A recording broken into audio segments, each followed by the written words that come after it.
29 décembre 2021, le ministère de la Santé et de l'Action sociale a reçu les résultats des examens virologiques ci-après. Sur 682 tests réalisés, 156 sont revenus positifs, soit un taux de positivité de 9,27%. Les cas positifs sont répartis comme suit. Nous avons eu 4 cas contacts suivis par nos services et 152 cas issus de la transmission communautaire, dont les 140 ont été notifiés dans la région de Dakar et répartis dans les départements de Dakar, Pikine, Keur Massar, Guédiawaye et Rufisque. Les 12 autres cas ont été notifiés dans les autres régions du pays, notamment dans la région de Thiès, Kaolack et Ziguinchor. Dans le bilan du jour toujours, il est à noter que 53 patients suivis ou hospitalisés ont été contrôlés négatifs et déclarés guéris. Aucun cas grave n'a été pris en charge dans nos services de réanimation. Aucun décès n'a été déclaré ce mardi 28 décembre 2021. L'état de santé des autres patients suivis ou hospitalisés est jugé stable.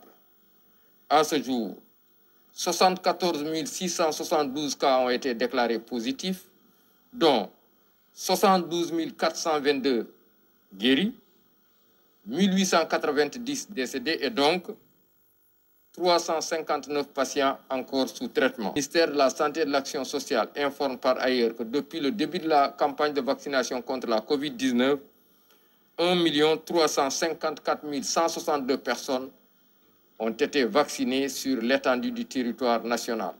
Tey alarba ñaar fukki fan ak juróom-ñeent ci weeru décembre bi ñu nekk, ministère de la Santé et de l'Action sociale jot na résultat examen virologique yi may waaj a lim ci junni ak juróom-benn téeméer ak juróom-ñett fukk ak ñaari test yi ñu def, téeméer ak juróom fukk ak juróom-benn ñoo ci positif.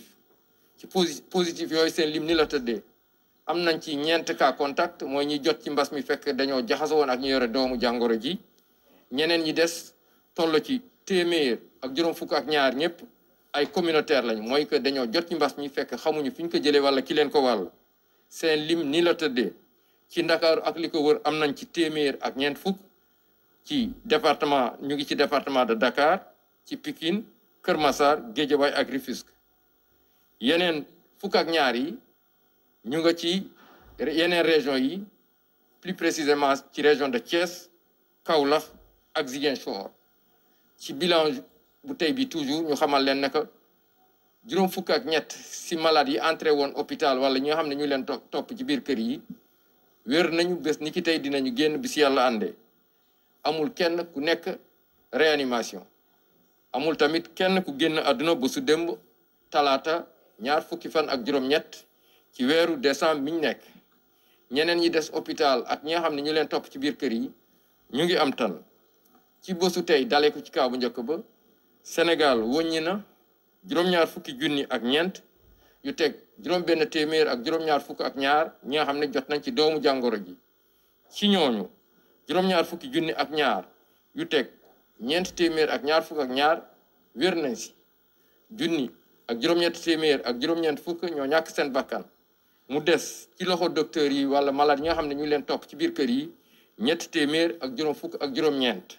ministère de la Santé et de l'Action sociale mu ngi leen di xamal tamit bi campagne vaccination bi dooree ba léegi ñu jot a ñàkk ñu ngi toll ci 1 million ak ñett téeméer ak juróom fukki junni ak ñeent yu teg téeméer ak juróom benn fukk ak ñaar.